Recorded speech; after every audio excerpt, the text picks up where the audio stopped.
Ayan, praise God. Good afternoon and welcome to Jesus is Alive Community's second service. Ayan, isa pong mapagpalang hapon sa ating lahat. Pwede niyo po bang lingunin or batiin yung mga katabi natin ng isang blessed Sunday, kapatid? Yes, ayan. Pakita niyo po sa kanila ang inyong bright smiles. Ayan. So praise God for another day, for another Sunday. Are we all excited to praise the Lord today? Amen. Alam niyo po ba, quick sharing lang na the past weeks, di ba, nakikita niyo po yung balita at name-mention din po siya sa atin, di ba, sa ating communities, sa ating workplaces, sa ating mga friends, sa ating Facebook, kalat po siya, na ang daming nangyayari sa ating bansa. We are being shaken sa ating politics, sa atin here, sa ating country dito. Physically, madaming mga earthquakes. But one thing ang napansin ko po dun sa mga videos na nakikita ko online. At na-mention ko din po siya dun sa mga iba kong friends and sa mga kapatid ko na praise God na ang response ng mga tao, out of fear, nakikita niyo po ba yung video na ang sinasabi nila, Hallelujah Jesus, in Jesus' name, or sasabihin na lang nila na Ginoo. Kasi that is the heart's response. I believe hindi naman po yan lahat ay deep or like may encounter with the Lord. But when we are being shaken, yung heart's cry mo, if you are presented with life and death situation, your heart's cry, innate siya sa atin, normal siya sa atin, na isang pangalan lang ang babanggitin mo. Diba? Pero na lang po kung magpapanik tayo, sabihin natin, Mami, Daddy, ganyan yung mga kapatid natin. Pero hindi. Ang nag-remain na pangalan sa atin ay Lord Jesus. So ngayon po, I encourage everyone, let us search our hearts, i-examine din po natin ang ating mga puso. And kung tayo ay presented with life and death situation, hindi man to earthquake, kahit ano man po itong shakening sa buhay ninyo ngayon, I pray and declare na isang pangalan lang ang sasambitin nyo. And that is the name of our Lord Jesus Christ. Kaya naman po, let us all rise and let us give God, our God, all the glory He deserves. Ibigay po natin ang lahat ng papurit pagsamba sa Panginoon. Amen. Gusto ko pong basahin ang Hebrews 13 verse 8. Jesus is the same, yesterday, today, and forevermore. Kaya yung pag-heal ng sick at paggawa ng mga miracles, kung ginawa ni Lord doon, kayang-kaya niya pa rin gawin hanggang ngayon. Yes, amen.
Merciful,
greater than your name, O God.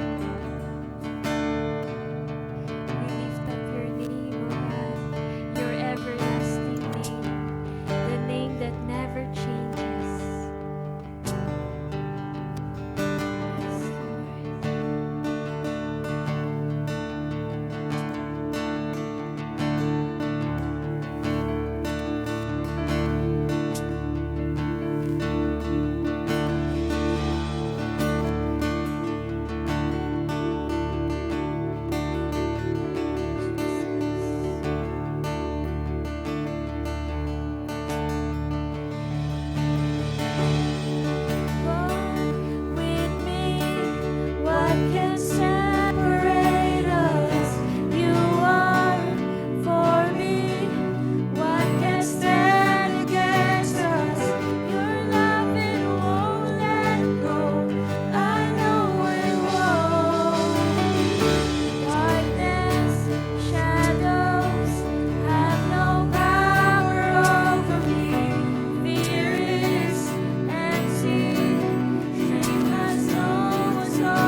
promises never fail.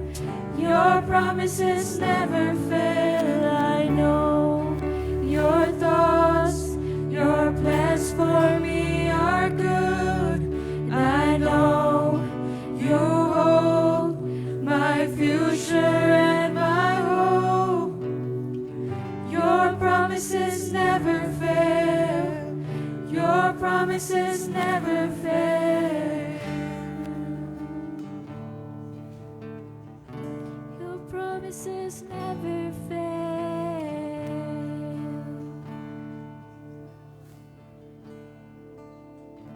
Oh, Jesus. Yes, Jesus. Your promises never fail, oh God. We hold on to you, oh God. For you are our promise keeper. We come to you, O Lord. We seek you, Jesus, for everything that we need, O God. For everyone that we love, O God. To you we come to. We bow down, O Lord, to your feet.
God, in our lives. And we continue, O Lord, to praise and worship your great name, O God. As we listen, O God, to your word today, may you touch us, O God. May you use us, O Lord, in different places, in different areas. Change us, O God. We thank you, Lord, and we love you. In this we pray in Jesus' name. Amen.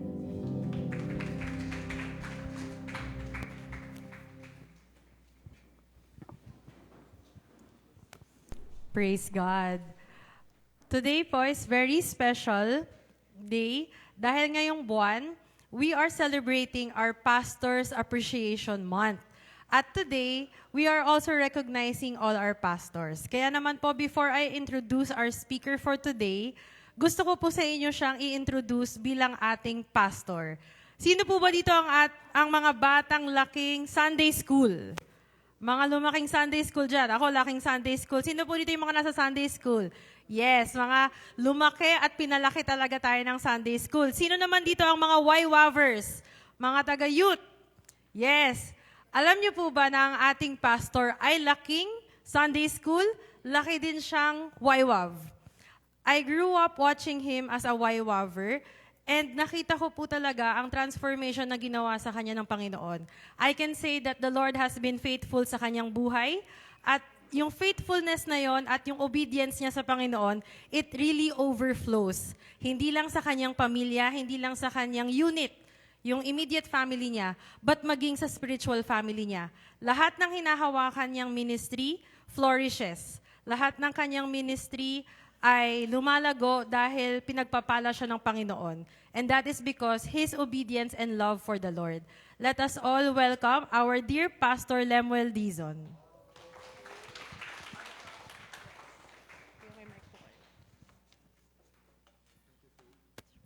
Thank you, Faith. Touch naman ako sa sinabi ni Faith. Laking axe din ako. Nag-axe din ako for many, many years. Amen. Pakisabi sa iyong katabi, I'm happy you are here.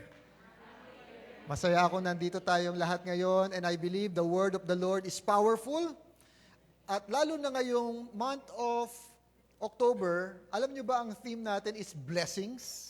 Ang ganda ng theme natin, emphasizing blessings. Revival's harvest of blessing, abundant rain, fruitful fields. Sino dito ang gusto ng blessing? Pakitaas nga kamay, gusto ng blessing? Okay ba hiya sa ganyang tanong? Kailangan natin ng blessing. Ang tanong na lang, anong klaseng blessing? Last week, ang mga pinag-aralan natin blessing, the blessing of a good name. Mas maganda pala ang magandang pangalan kaysa sobrang yaman ka, sira naman na yung pangalan mo. Ngayon nga, nakakahiyang tawaging contractor. Pero hindi naman lahat ng contractor masama. Pero dahil sumama ang pangalan nila, nasira ang pangalan. Blessing of obedience. Importante rin yun. Hindi lahat ng tao nakakasunod sa Panginoon. Pero pag ikaw binigyan ka ng pagkakataon, sumunod sa Panginoon, pagpapalain ka. Dahil ang sabi ng salita ng Diyos, there is blessing in obedience.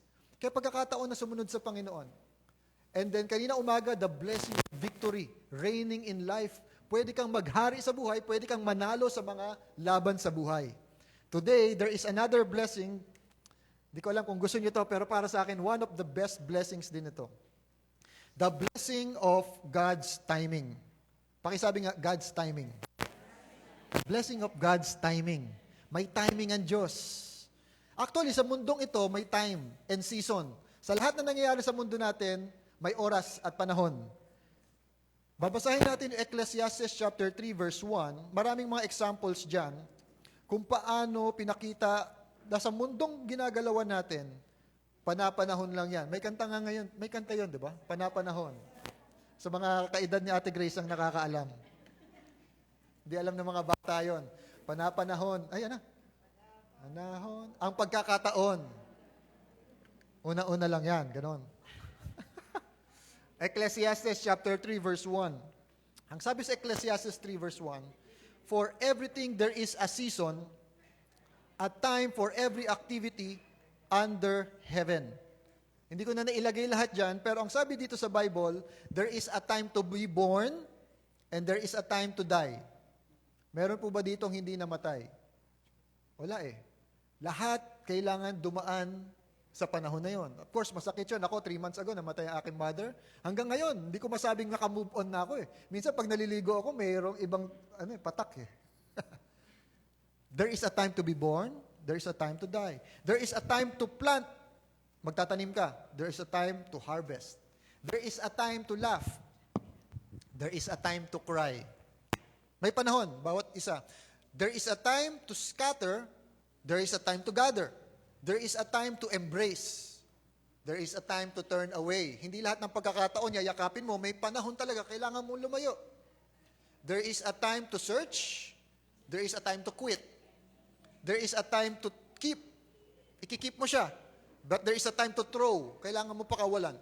There is a time to tear down. There is a time to mend. May panahon kailangan mong alisin. At may panahon kailangan mo siyang ayusin. There is a time to be quiet. Pakitignan nga ang iyong katabi. Ano ba yan? May time ba siyang quiet? Oh. Yung iba kasi laging quiet. Pero there is a time to be quiet. There is a time to speak up. May panahon kailangan mo tumahimik. Pero may panahon kailangan mo magsalita. May panahon yan. There is a time to love. There is a time to hate. And there is a time for war. There is a time for peace. Makikita natin sa mundo natin ginagalawan, may panahon ng bawat isang bagay. May time and season. There is a time and season. Kaya blessing, yung God's timing. Pag natagpuan mo yung timing ng Panginoon, I believe yun yung blessing. Kasi pag timing lang ng tao, minsan nagkakamali. Okay, so titingnan natin, tutuloy natin yung story of Joseph. Inumpisahan niya ni Ate Grace at buong month of October, si Joseph yung ating main character. Makikita natin sa kanyang buhay, may timing din, may time din. Babalikan natin yung Ecclesiastes later on pero punta muna tayo kay Joseph. Ang sabi sa Genesis chapter 41 verse 1 to 16. Makikita natin dito, yung buhay ni Joseph, itutuloy natin at the time na nasa jail na siya. Kinuwento na ni Ate Grace yung first part Pero this time, Genesis chapter 41, verse 1 to 16, nandito na siya sa jail, tapos na siya mag-interpret ng dream. Sige, let's read. Genesis chapter 41, verse 1 to 16. And then, pag binasa po natin dito, hanapin niyo yung mga words or phrases related to time. Magugulat kayo sa dami. Then it came to pass, at the end of 2 full years, that Pharaoh had a dream. And behold, he stood by the river. Suddenly, there came up out of the river 7 cows, fine and looking fat, and they fed in the meadow. Then behold, 7 other cows came up after them out of the river, ugly and gaunt, and stood by the other cows at the bank of the river, on the bank of the river. And the ugly and gaunt cows ate up the 7 fine-looking and fat cows. The 7 fine-looking and fat cows. So Pharaoh awoke. He slept and dreamed a second time. And suddenly, 7 heads of grain came up on one stalk, plump and good. So may katuloy pa po yung dream niya, no? Pero tingnan natin, ano yung mga words na nakita niyo or phrase related to time? May nauna sa 2 full years. Meron. Came to pass. Related to time. Pag sabing came to pass, pagtagal ng panahon, after some time, came to pass. Tama. Full year, 2 full years. Ano pa? Ano pa yung next? What word is related to time? Suddenly. Ibig sabihin na suddenly, bigla. Hindi mo inaasahan, bigla. Suddenly, ano pa? Next is, naka-red naman. Pag pinindot ko, lalabas na rin. Then, behold. Sabihin, after that, behold. Ito na. Nangyari. Behold. Ano yung next? Dreamed a second time. Meron pa yata. O, yan na yun. Meron ulit suddenly. Another suddenly. Ang daming words tungkol sa time. Kasi may timing ang buhay ni Joseph. Tuloy natin yung story. So, nanaginip siya, ang una niyang panaginip, meron daw 7 cows. Ang gaganda, fat. Fat and, plump ba nakalagay? Fine looking and fat. And then, may 7 other cows, ugly and gaunt. At anong ginawa? Kinain daw nung ugly and gaunt cows, yung fat and fine looking cows. And then, nanaginip siya uli, second time, and then nakita niya 7 heads of grain. Came up on one stalk, plump and good. And then next, then behold, 17 heads, blighted by the east wind, sprang up after them. And the 17 heads devoured the 7 plump and full heads. So Pharaoh awoke, and indeed it was a dream. Now it came to pass in the morning that his spirit was troubled, and he sent and called for all the magicians of Egypt and all its wise men. And Pharaoh told them his dreams, but there was no one who could interpret them for Pharaoh. Then the chief butler spoke to Pharaoh saying, I remember my faults this day. Sa mga naka-attend last week, naalala natin na si Joseph, galing siya sa jail na naginip yung chief butler tsaka yung chief baker. Yung butler na naginip at ininterpret ni Joseph yung dream. At ang sabi niya kay butler, after 3 days, ibabalik ka sa posisyon. Ikaw uli magbibigay ng wine sa king. Kaya lang, nakalimutan siya ng butler. Ang sabi kasi ni Joseph dun sa butler, when you are restored to your position, remember me. Alalahanin mo naman ako. Kausapin mo si Pharaoh para palayain niya ako dito sa prison. I am falsely accused. Kaya lang nakalimutan siya for 2 full years. Yun yung nabasa natin kaninang 2 full years. Nakalimutan siya ni Pharaoh. Ay, ni butler. But then, nung si Pharaoh na mismo yung naginip, the chief butler, naalala niya bigla si Joseph. Merong tao doon sa kulungan na kayang mag-interpret ng dream. Sige, ano pa yung mga, words and phrases related to time. Meron din. Then behold, came to pass. Yun lang, dalawa lang. Next, when Pharaoh was angry with his servants, kinukwento ng chief butler, and put me in the custody of the house of the captain of the guard, both me and the chief baker. We each had a dream in one night, he and I. Each of us dreamed according to the interpretation of his own dream. Now there was a young Hebrew man, si Joseph, with us there, a servant of the captain of the guard, and we told him, and he interpreted our dreams for us. To each man he interpreted according to his own dream, and it came to pass just as he interpreted for us, so it happened. He restored to me my office. He restored me to my office, and he hanged him. Naalala ngayon ng chief butler, may young Hebrew person sa jail, sa prison, na nag-interpret ng dream ko. Baka kaya din niyang interpret yung dream niyo, Pharaoh. So again, mga words related to time, one night, now there was. Okay? Meron pa, came to pass. Dami. If you will observe lang yung words, you will see that there is time and season for everything. Okay, last slide I think. Verse 14. Then Pharaoh sent and called Joseph, and they brought him quickly out of the dungeon, and he shaved, changed his clothing, and came to Pharaoh. And Pharaoh said to Joseph, I have had a dream, and there is no one who can interpret it. But I have heard it said that you can understand a dream to interpret it. So Joseph answered Pharaoh, saying, it is not in me. God will give Pharaoh an answer of peace. So hanggang doon po yung ating main verses for Genesis chapter 41. Nakita natin that this time na naginip si Pharaoh at kailangan niya na mag-interpret nung panaginip niya. Naalala ni Chief Butler, si Joseph, nandun sa prison, nakalimutan ko siya for 2 years. Pero ngayon naalala niya. Tawagin natin, pinatawag siya, nag-shave siya, humarap siya sa hari. And then, ininterpret niya yung dream. Pero sabi ni Joseph, it is not in me. Hindi po ako yung magaling. But God will give a Pharaoh an answer. Ibibigay ng Diyos yung sagot sa iyong panalangin. Okay, some words related to time. Quickly lang yata. No? Ayan. But we will see that timing is important. Makikita natin in the life of Joseph, importanteng mangyari sa kanya yung mga nangyari sa kanya. Why? Siya yung baby, naging favorite son siya ng kanyang father. Kaya lang, nainggit ang kanyang mga kapatid, binenta siya as a slave. 17 years old. Sino po dito ang 17 years old and below? 17 and below. Dami. Pwede na kayong maging slave. Si Joseph, slave. 17 years old. Nagbubuhat, nagtatrabaho, naglilinis. He was sold into slavery.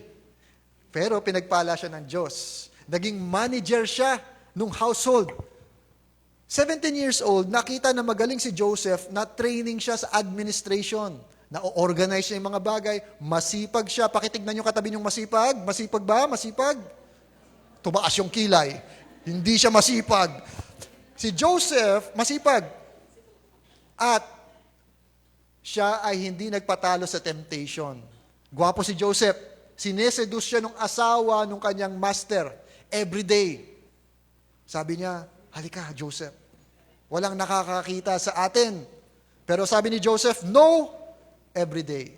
He won over temptation every day. Nanalo siya. Why? Because he feared God. 17 years old. Kaya lang, naalala niyo yung asawa ni anong pangalan nun? Potiphar, nagalit. Ayaw mong pagbigyan yung gusto kong gawin sa'yo. In-accuse niya falsely. Ano nangyari kay Joseph? Nakulong siya. Nakulong siya ng before 28 years old. Or around 28 years old. Biro mo ikaw yung manager of the entire house. Sino dito ang 28 years old and below? 28 to 17. Parang wala, no? 20, pababa, 28. Meron ba? 28, 20, yeah. Biro mo, pinagkatiwalaan, siya ang may bahala sa buong house of Potiphar.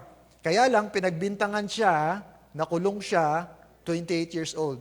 Nakilala niya yung chief butler na naginip, ininterpret niya yung dream. After 3 days, sa birthday ni Pharaoh, papalayain ka, ibabalik ka doon sa posisyon mo sa royal palace.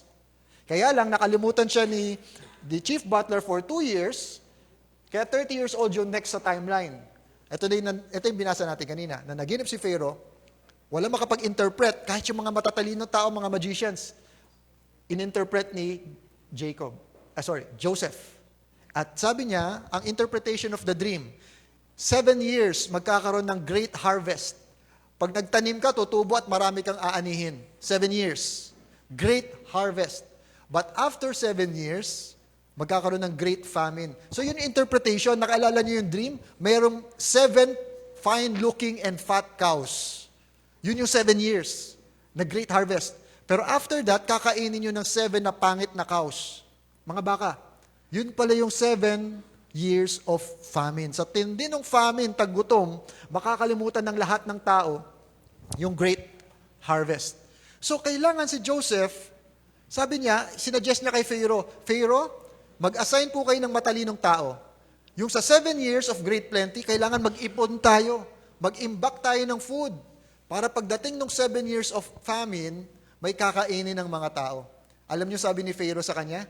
Dahil ikaw lang ang nakapag-interpret ng dream ko. At nakikita ko na ikaw ay masipag matalino, kasi kilala niya si Potiphar. Ikaw na i-assign ko as second in command of entire Egypt. So at ilang taon siya noon? 30 years old. Sino po dito ang 30 years old and below? 30 years old. Taas ng kamay, lahat ng 30 years old. And below, bata pa pala si Jillian. 30 years old. Ikaw na yung ruler of the entire nation of Egypt. Si Pharaoh lang yung mas mataas, tapos si Joseph na. So, ang dami nilang harvest, pero si Joseph, ginawa niya, kung gumawa siya ng mga granaries, mga imbakan ng pagkain, grain yon, grain. Hindi pwedeng tinapay. Kailangan grain mo i-imbak para hindi masira. Kasi after the 7 years, nagkaroon ng matinding tagutom, walang makain ng mga tao. Ngayon si Joseph, meron siyang pamilya. Ilan ang kapatid ni Joseph? 11. 12 sila. Walang makain yung kanilang pamilya, kaya kailangan pumunta ang kanilang family sa Egypt. At doon nakita yung purpose ni God kay Joseph. Kung wala si Joseph sa Egypt at siya yung may in charge of the entire country, posible mamatay ang kanyang pamilya. But because Joseph was there, he was able to rescue his family. So doon niya nakita yung purpose ni God. Kasi yung pamilya ni Joseph, ito yung pamilyang pinili ng Diyos, yung bayan ng Israel. Nauna kay Abraham, anak ni Abraham si Jacob, tas anak ni Jacob yung 12 sons, kasama doon si Joseph. Masisira ang plano ng Diyos kung mamamatay sila sa gutom. But because Joseph was already there, nauna na siya, nasa Egypt na siya. At hindi lang siya nasa Egypt as a slave or prisoner. He is a ruler. At dahil siya yung ruler, kaya niyang dalhin ng kanyang pamilya, pwede kayong kumain, mabubuhay tayong lahat. God's perfect timing. Nandun si Joseph at the right place at the right time. Na-fulfill yung purpose ni God. Kasi kung wala na yon, wala na tayong Bible na babasahin. But because of God's timing, pakisabi nga, God's timing. Dahil sa God's timing, naligtas yung buong pamilya.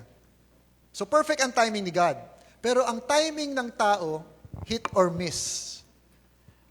Man's timing, kasama rin ng mga women, baka sabihin nyo man lang, human. Pangit lang sabihin human's timing. Man's timing is hit or miss. Ibig sabihin, pag gumawa ka ng desisyon, sometimes tama, sometimes mali. Sino dito nagkaroon ng maling desisyon? O, lahat naman tayo. Alam nyo, kailangan ko magpagupit. Kahapon ako kailangan magpagupit. Kaya lang yung barbero ko, nasa bakasyon. Kaya hindi masyadong maganda yung gupit ko. Kanina may kumakamusta, kamusta yung barbero mo? Buhay pa ba? Lumang joke na yon, dad joke yon. Hindi kayo natalo kasi dad joke yon. Sabihin, pag may gumupit sa yung pangit, baka hindi na buhay yung gumupit sa. Wala yung barbero ko. Bad timing. Sino pa dito ang gumawa ng maling desisyon, maling timing? Marami, tama? Kasi ang tao, nagkakamali. Alam niyo sa Bible, maraming ganyan. Si King Saul, nagkamali siya ng timing. Hinihintay niya si Prophet Samuel, kaya lang hindi siya makapaghintay, sumuway siya sa Panginoon. Ang sabi kasi ni Prophet Samuel, hintayin niyo ako bago kayo mag-offer ng sacrifice. Hindi siya makapaghintay. Kasi nawawala na yung kanyang army. Para hindi mawala yung army, mag-sacrifice na tayo kahit wala pa si Prophet. At dahil doon, hindi siya nakapaghintay, nawala sa kanya yung kanyang kaharian. Napunta kay King David. Pero kahit si King David, alam natin mabuti siyang hari. Bidang-bida si King David. He is a man after God's own heart. Pero kahit si David, namamali ng timing. Isang gabi, isang araw. Sabi doon, he was at the wrong place at the wrong time.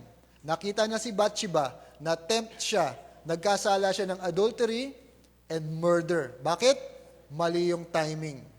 Ganon din sa ating buhay. Meron tayong mga timing na hindi natin nagugustuhan. Pero si God, perfect ang kanyang timing. Naiintindihan niya lahat ng nangyayari sa ating buhay. Kahit ikaw'y magkamali ng timing pero nagtiwala ka sa Diyos, kaya kanyang iahon muli sa iyong desisyon. Nagkaroon ako ng maling desisyon sa aking buhay. Pumili ako ng course sa college dahil kinopya ko ang aking mga kabarkada. Ang advice sa akin ng mga magulang, mag-accountancy ka na lang, mag-computer science ka na lang, or BS Math. Pero dahil ang aking mga barkada ay nag-ECE, alam niyo ba yung ECE? Electronics and Communications Engineering, ang haba, pati yung years, ang haba, 5 years. May board exam, mahirap, pero natapos ko naman siya by God's grace. Kaya lang, hindi ko na-apply ang aking college course. Napunta ako sa isang IT company na kailangan programming. Alam niyo ba, dahil na-delay ako ng pagpasok sa company na yon, 5 years ako plus board exam, plus bumagsak-bagsak pa ako. So, mga 6 years ako nag-college. Pumasok ako sa aming company, lahat ng mga kasabayan ko, kaedad ko, nauna na sila ng 1 level. Sabihin na-promote na sila. Kasi nauna na silang pumasok. Namali ako ng timing. Kumbaga, kung pumasok sana ako ng mas maaga, actually, ang timing ko lang is 6 months. Kung pumasok lang ako ng 6 months earlier, na-promote sana ako to the next level. Kasi nung pagpasok ko, may tinatawag na mass hiring. Pag sinabing mass hiring, isang interview lang, okay, pasok. Mabilis. In 1 day, nakaka-hire sila ng thousands. Mass hiring ang tawag. Kasi nga, ang daming bagong project. Ngayon, ang maganda, kapag na-hire ka, before mass hiring, iaangat ka ng buong grupong yun. Sabihin, pag nauna ka, tapos ang daming sumunod sa'yo, wala silang choice kundi i-promote yung mga nauna. Yan. Dahil ako, na-late ako ng pasok for a few months, parang 1 level below. Bad timing. Sayang, mas mataas sana yung naging sweldo ko agad. O kaya, mas mabilis sana akong na-promote. Bad timing. Alam nyo, matagal na panahon ko yung dinala. Parang lagi ko naiisip, kaedad ko lang to, tapos manager na. Kasi alam mo yung age eh. Alam mo kung kailan sila nag-graduate, alam mo kung kailan sila pumasok sa company. So, man's timing is hit or miss. Kayo ba? Nagkaroon ba kayo ng maling desisyon or maling timing sa inyong buhay na sometimes nare-regret ninyo? Pagdating sa love life, merong mga tao nagmadali, hindi nakapaghintay. Meron ba kayong kilalang ganon? Gumingiti-ngiti na lang yung iba? Bakit? Yung naghintay ng matagal? Or hindi naghintay, yun yung mahirap. Wala pa sa tamang panahon. Nagkakaroon na ng love life. So may mga timing tayong hit or miss. Actually, ang sabi sa Ecclesiastes, balik na tayo sa Ecclesiastes. Ecclesiastes chapter 9 verse 11. Ang sabi doon is, I returned and saw under the sun, sabi ni King Solomon, that the race is not to the swift, nor the battle to the strong, nor bread to the wise, nor riches to men of understanding, nor favor to men of skill, but time and chance happen to them all. Makikita nyo dito sa mundong ibabaw, kahit minsan hindi ikaw yung pinakamabilis, pwede ka pa rin manalo. Bakit? Yung pinakamabilis na dapa. Naintindihan natin? May nangyayari. Minsan, hindi na nanalo yung malakas. Minsan, nakukuha sa talino. Merong mga battle tactics. Nor bread to the wise. Hindi dahil ikaw yung matalino, ikaw lagi yung may pagkain. Nor riches to men of understanding. Nor favor to men of skill. Hindi dahil minsan ikaw yung pinakamagaling, ikaw yung laging napopromote. Minsan, nabibigyan ng chance yung iba. Time and chance happen to them all. May timing na nangyayari. Hindi lahat ng decision natin ngayon, magiging maganda yung resulta. Time. Man's timing is hit or miss. But the good news is, God's timing is perfect. Pakisabi nga, God's timing. Perfect ang timing ng Panginoon. Even the Lord Jesus, nung nabalitaan niyang may sakit ang kanyang kaibigan na mahal niya si Lazarus, ang sabi niya, this sickness is not unto death. Hindi mamamatay si Lazarus, but the glory of God will be seen. Makikita ang kapangyarihan ng Diyos. Ang sabi doon, Jesus waited 2 more days. Bakit? Kasi yung mga tao, ina-expect nila, kayang-kayang pagalingin ni Jesus yan, makarating lang siya agad. But the plan of God, hindi lang niya papagalingin yung may sakit. Bubuhayin niya yung patay. Hinintay niya na 2 more days para pagdating niya, patay na si Lazarus. Bakit? Bubuhayin niya mula sa patay. He will be showing a greater miracle. So even the events of Joseph's life, may timing ang Panginoon. Kahit yung mga masasamang nangyari kay Joseph, may purpose. Pakisabi nga, may purpose. Kasi si Joseph at that time, di niya naintindihan, bakit ako binenta ng mga kapatid ko bilang slave? Sino dito ang may kapatid pero feeling niya hindi siya mahal ng kanyang kapatid? Meron bang ganon? O yan. Marami. Ayan, nagtataas ng kamay. Nag-aaway kayo lagi. Pero, ibebenta ba kayo as a slave? Grabe naman yan. Actually, ang balak talaga ng magkakapatid, kinuwento ni Ate Grace, papatayin. Naawa pa yun. Naawa pa kaya binenta na lang as slave. Huwag na natin patayin, benta na lang natin as slave. Naawa pa. Pero, ginamit yun ng Diyos as a way para mapunta siya sa Egypt. May purpose. Tapos, kung iisipin mo, si Joseph, ginawa naman niya yung mga tama. Hindi nga siya nagpapaseduce doon sa asawa, nakulong pa. Wrongfully accused. Unjust. Unfair. Pero ginamit pa rin yun ng Diyos para ibigay sa Kanya yung tamang timing. Alam nyo, ganun din sa ating buhay. Kapag tayo'y nagtiwala sa timing ng Lord, bibigyan niya tayo ng pagpapala. Kaya dapat, this is the main lesson for today, trust in God's timing. Magtiwala ka sa timing ng Lord. Minsan, parang may unfair na nangyari sa iyong buhay. Minsan, may mali kang desisyon. Pero ipagkatiwala mo sa Diyos ang mga nangyayari sa iyong buhay. Trust in God's timing. Pero ano bang ibig sabihin nun? Kasi ang trust mahirap i-define eh. Ang trust kasi nasa isip, tama? Nasa puso. Paano mo masasabing nagtitiwala ka sa Diyos? Ano bang itsura nun? Kasi kunwari, pag sinabi mong, Lord, sana wag umulan. Ibig sabihin ba na nagtatrust ka sa Panginoon, hindi ka na magdadala ng payong o magdadala ka pa rin? Parang hindi siya related. For example, sino dito ang nagpe-pray pag bumabiyahe, bago bumiyahe? Mag-commute or bago... Nagpe-pray tayo. Ano yung prayer natin? Lord, please protect us. Ilayo niyo po kami sa anumang kasamaan. Sana po, Lord, huwag kami madisgrasya. Pag sumakay ka sa kotse, magsusuot ka pa rin ba ng seatbelt? Kala ko ba nag-pray ka? Hindi ka ba nagtitiwala? So, parang ang hirap i-define. Ano bang itsura? Pag sinabi mong nagtitiwala ka sa Diyos, ano bang itsura nun? When you say you trust in God's timing, let me define it for you para maging malinaw sa atin. Makikita natin yon sa story of Joseph. When you say that you trust in God's timing, that means you are faithful in every season. Pag sinabi mong nagtitiwala ka sa Diyos at sa timing ng Diyos, dapat faithful ka. Ibig sabihin, tapat ka. Tapat ka in every season. Ano ba yung mga season ni Joseph? Joseph was faithful as a servant. Slave siya, pero naging tapat siya. Nagtrabaho siya na maigi, hindi siya nagnanakaw sa kanyang amo, hindi siya nagpapaseduce sa kanyang sa asawa ng kanyang amo, nagtatrabaho siya ng masipag at matapat. Joseph was faithful as a servant. Pero nung siya'y nakulong, Joseph was still faithful as a prisoner. Biro mo, nakulong ka, tama na lahat ng iyong ginawa, pinagbintangan ka ng mali, nakulong ka. Pero si Joseph, alam niyo, pwede siyang magpabaya sa kanyang buhay. Ayoko na. Give up na ako. Ginawa ko na ngayon tama. Ako pa yung napasama. Alam niyo, makikita niyo yung puso ni Joseph. Nung ininterpret niya yung chief butler's dream, ang sabi niya doon sa butler, pag napunta ka na uli sa hari, huwag mo akong kalimutan. Don't forget about me. Sabihin mo sa Pharaoh, nakakulong ako dito unfairly. Kinulong ako, wala naman akong ginagawang masama. Actually, binenta lang ako as a slave. Hindi ako taga dito talaga sa Egypt. Galing ako doon sa pamilya ko. Pwede bang kausapin mo yung Pharaoh para palayain na niya ako? Makikita mo yung puso niya. Ayaw niya. Ayaw niyang makulong. Ayaw niya maging slave. Gusto niya maging malaya. Gusto niya makasama yung pamilya niya. Pero, kahit ganun na nangyari sa kanya, he was still faithful. Pakisabi nga, faithful. Diyan masusubok ang ating katapatan. Doon sa hard moments, biro mo slave ka, biro mo prisoner ka, magiging tapat ka pa rin kaya? Or pababayaan mo na lang ang buhay mo?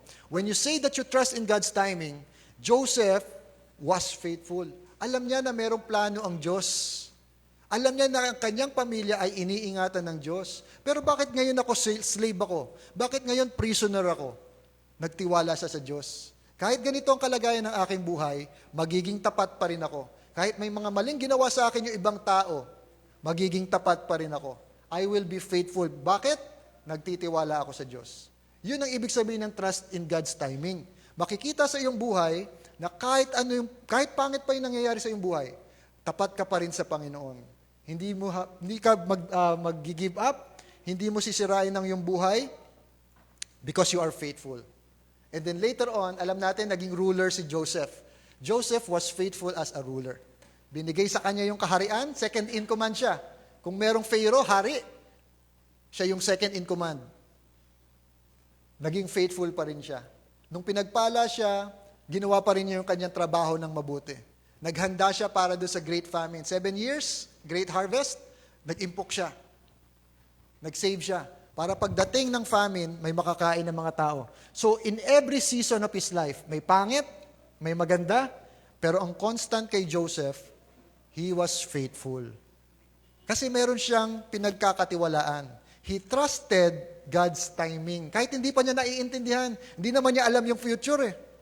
Hindi niya alam na ito yung mangyayari in the future, pero later on, pag binasa niyo yung story niya, siguro next week, okay, mawawala, maganda yung topic natin. Nakita ni Joseph later on, kaya pala ako naging slave, kaya pala ako naging prisoner, para mailigtas ko ang aking pamilya. Nakita niya later on. Pero at this point in time, hindi pa niya alam lahat ng nangyayari. But still, he was faithful. So, malapit na tayo matapos. When you are faithful, you will have the blessing of God's timing. Pag ikaw ay tapat sa Panginoon, kapag ikaw ay tapat in every season of your life, you will have the blessing of God's timing. Ibig sabihin, yung timing ng Diyos mararanasan mo. Yung perfect timing. Tayo nagkakamali, ang Diyos hindi siya magkakamali. So be faithful. Be faithful when you are in a season. So kailangan maging faithful tayo. Be faithful when you are in a season of involuntary serving. Ano yung sabihin ng involuntary? Hindi ka nag-volunteer. Sa amin sa office may tawag kami dyan, voluntold. Pag walang nag-volunteer, voluntold na. Sabihin, magsabi ka na, boss ka naman eh, pagawin mo sa kanya. Minsan, kailangan mo maglingkod involuntarily. Ayaw mong gawin. Bakit akong gagawa? Hindi ako dapat yan. Pero kailangan mong gawin. Si Joseph, ganun ang ginawa. Naging slave siya, binenta siya. Anak siya ng mayaman, binenta siya ng mga kapatid niya, naging slave. Hindi siya nagrebelde, hindi siya tumakas. Anong ginawa niya? Naglingkod siya, faithful. So there will be times in our lives, kailangan natin maglingkod. Sino dito masama loob pag pinaghugas ng pinggan? Honest? Pero kailangan mong gawin. Pag ginawa mo yan, you are faithful. Darating ang panahon, hindi ka na maghuhugas ng pinggan, maglalaba ka na. Mapopromote ka. Darating ang panahon. Ikaw na magkakaroon ng tagapagluto or tagapaghugas ng pinggan para sa'yo. Pero habang nandyan ka, maglingkod ka. Be faithful. Lalo sa mga bata, lalo na sa atin. Maglingkod ka. Ano pa? Be faithful when you are in a season of unjust suffering. May nangyayari sa iyong masama, hindi mo naman kagagawan ng ibang tao. Maging faithful ka pa din. Ganon ginawa ni Joseph. Biro mo, naglingkod siya as a servant. Hinihindian niya yung seduction ng kaasawa ng kanyang master. Pinagbintangan pa, nakulong. Alam niyo kung ako si Joseph noon, baka magtampo na ako sa Diyos eh. Pero si Joseph, he was faithful. Naglingkod pa rin siya. Kahit unjust yung suffering. Amen? When you are faithful, you will experience God's timing. And then lastly, be faithful when you are in a season of extraordinary blessing. Kasi minsan dito naman nahuhulog ang mga tao. Nung pinagpala na ng gusto, nakalimutan na ang Diyos. Hindi na nagtiwala, hindi na naging faithful. Ginawa na ang kanyang sariling kagustuhan. Pero si Joseph, even nung time na binigyan siya ng malaking authority, ginawa pa rin niya yung tama. Naging faithful pa rin siya. Kinuha niya yung kanyang pamilya, na-save yung kanyang pamilya. Actually, sabi nga ni Ate Grace, takot na takot ang kanyang mga kapatid kay Joseph. Lalo na nung namatay yung kanilang father. Kasi ang akala ng mga kapatid, nako, maghihiganti na tong si Joseph. Baka patayin tayo ni Joseph kasi binenta natin. Alam niyo, sabi sa kanila ni Joseph, huwag kayo matakot, huwag kayo mag-alala, ngayon naintindihan ko na. Kaya pala ako binenta ninyo as a slave. Kaya pala naging prisoner ako. Kaya pala ako nilagay dito sa posisyon na ito para maligtas ang ating pamilya. At kasama na rin ang ibang mga tao. So, let us be faithful. When we do these things, when you are faithful, you will have the blessing of God's timing. So, kailangan faithful tayo in every season of our lives. Hindi lahat ng panahon sa ating buhay napakaganda. Di ba? Minsan, merong mga challenges, difficulties. Napipilitan kang gawin ito kasi kailangan. Walang ibang choice eh. Kailangan ko magtrabaho. Minsan, may inggit kayo yung ibang bata, nag-aaral lang, tapos naglalaro. Pero bakit ako kailangan ko magtrabaho? May unjust or unfair na nangyayari sa ating buhay. Ang pinakamakakaintindi niyan is si Joseph. I believe siya yung pinaka-unjust na nangyari. Pero he was faithful. Actually, binanggit din yata ito ni Ate Grace last week, si Joseph is a foreshadow. It is a prophecy. Ganito ang mangyayari sa Panginoong Jesus. It is pointing to the Lord Jesus. Actually, sa buong Bible, sa lahat ng characters in the Bible, ang pinakamalapit sa buhay ng Panginoong Jesus, similarity, si Joseph. Kasi siya, na-experience siya, tapos yung edad pa, 30 years old, no? Saktong-sakto eh. Wrongfully accused, naglingkod as a slave, pero later on, naging ruler. Ganon din si Lord Jesus for us. He was crucified. Wala naman siyang kasalanan, but for our sins. And then He became ruler. Amen? King of kings, Lord of lords, pinagkaloob sa Kanya. He was humble. He was faithful. Sundan natin ang mga yapak ng Panginoong Jesus. Amen? So the blessing of God's timing, mapapasa atin if we are faithful in every season. So kung ano man ang pinagdadaanan mo ngayon, mahirap man, maginhawa man, kailangan maging faithful tayo. Maging tapat tayo. Ito yung trabaho ko, gagawin ko ng mahusay. Hindi ako magpapabaya. Bakit? Darating ang panahon, kikilos ang Diyos, aayos ang lahat. Amen? Maging tapat po tayo, maging faithful tayo. At kapag nasa kabilang side ka na, pinagpala ka na ng gusto, nabigay na lahat sa'yo, answered prayer na, huwag kang makalimot sa Diyos. Maging tapat ka pa rin. Maintindihan mo na lahat ng mga nangyari sa iyong pangit in the past is because hinahanda ka ng Diyos para sa Kanyang purpose in life. Amen? Let's pray. Father in heaven, we thank you for this day that you have given us.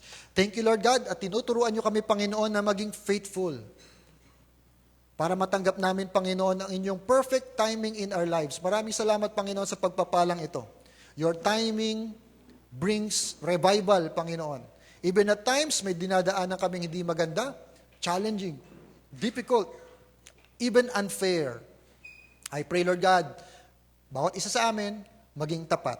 gawin namin ang pinapagawa ninyo, Lord. Hindi kami magsisira ng aming buhay, hindi kami mag-give up. Instead, Lord God, we will remain faithful to you. Thank you, Lord God. In Jesus' name we pray and give thanks. Amen and amen. God bless everyone.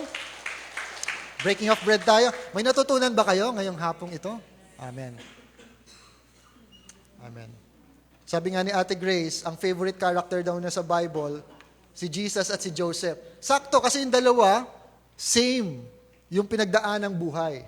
So, let us learn from the life of Joseph and most especially from the life of our Lord Jesus Christ. Every time we break bread, pag tayo nagbe-breaking of bread, may inaalala tayong dalawang bagay. Una, inaalala natin yung ginawa ng Panginoon sa krus ng Kalbaryo.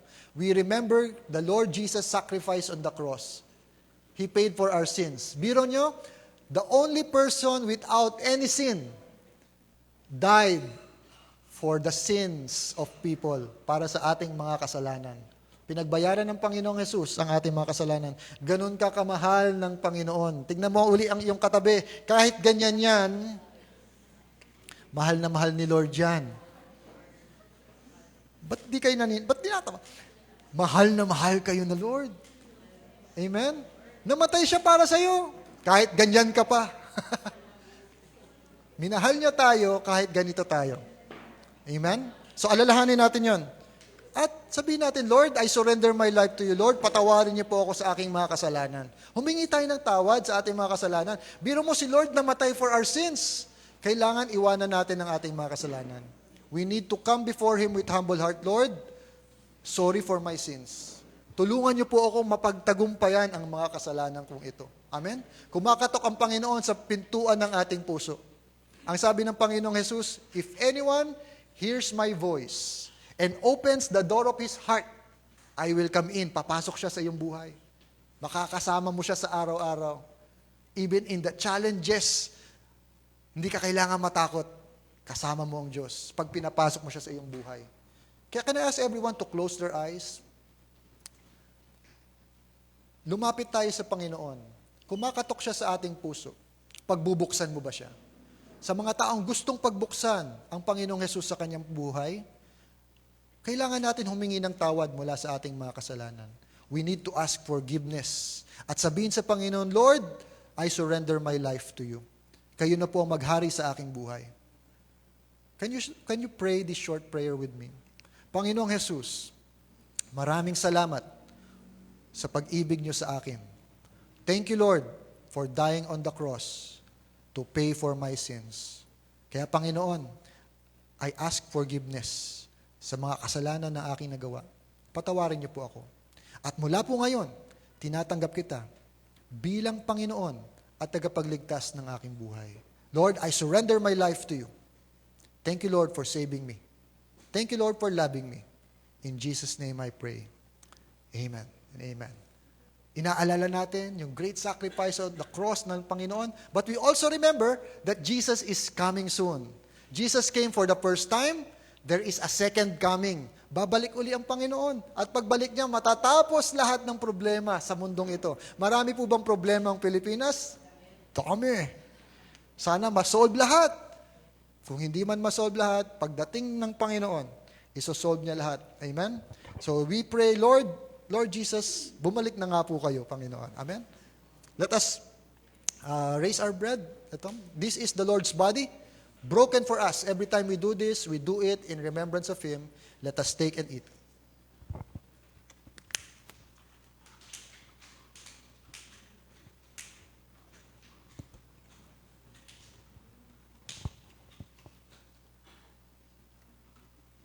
Amen. This cup is the cup of the new covenant, representing the blood of our Lord Jesus Christ. Amen? Every time we do this, we do it in remembrance of Him. Let us take and drink. Maraming salamat, Lord, for the lessons, for the love that we have received today. In Jesus' name we pray. Amen. Amen. God bless everyone.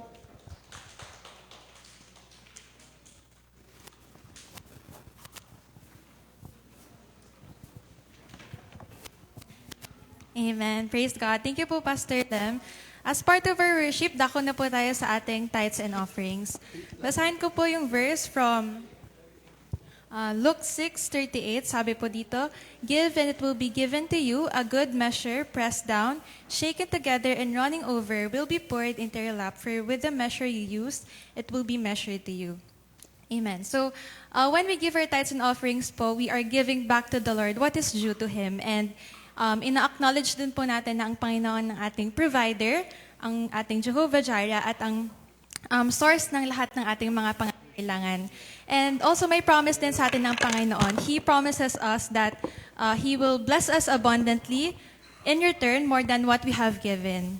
Ayun po. Kaya I encourage everyone po to give not because we are obligated to, but because we want to glorify the name of the Lord. Ayun po. Sige, let's pray na po for our tithes and offerings.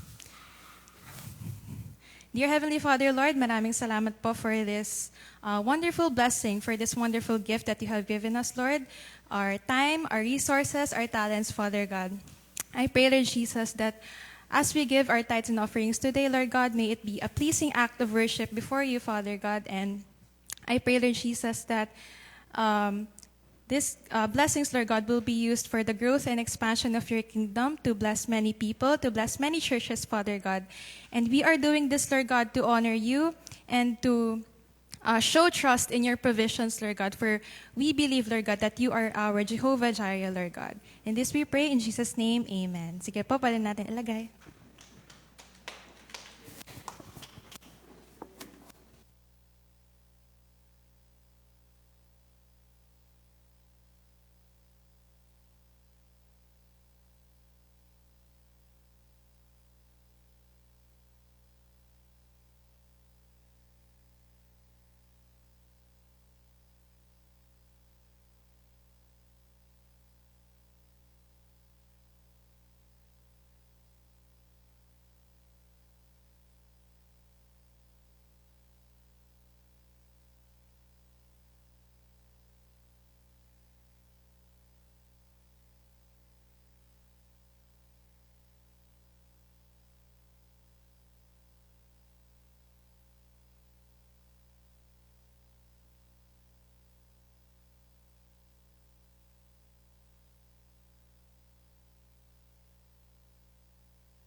Praise.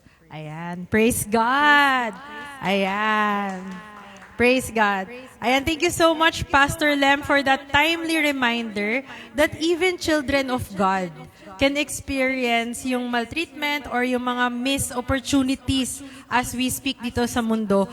But for God, His timing is always perfect. Amen? At kahit man nami-miss natin ang opportunities based on our timeline, our Lord holds the best timeline because His timing is perfect and He has a plan for you and me sa mga buhay natin. Ayan, dahil po dyan, we encourage everyone, kung sino po ba dito ang mga na-bless sa preaching today? Ayan, if you have been blessed by the preaching today and our fellowship, I encourage you all to like and share yung ating live stream. Share it to your friends, share it to your family, or better, i-process nyo din po ito sa inyong mga cell group. Ayan, para ma-apply natin sila sa ating everyday life. Sige po, let us call on again our Pastor Lemuel for our announcements.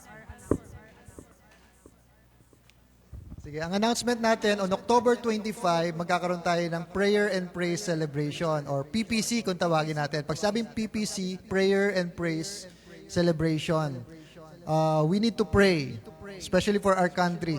Sino dito ang kinakabahan pag lumilindol? Lahat naman tayo, di ba? So, anong gagawin pag lumilindol? Duck, cover, and hold. Pero ako din, may takot din.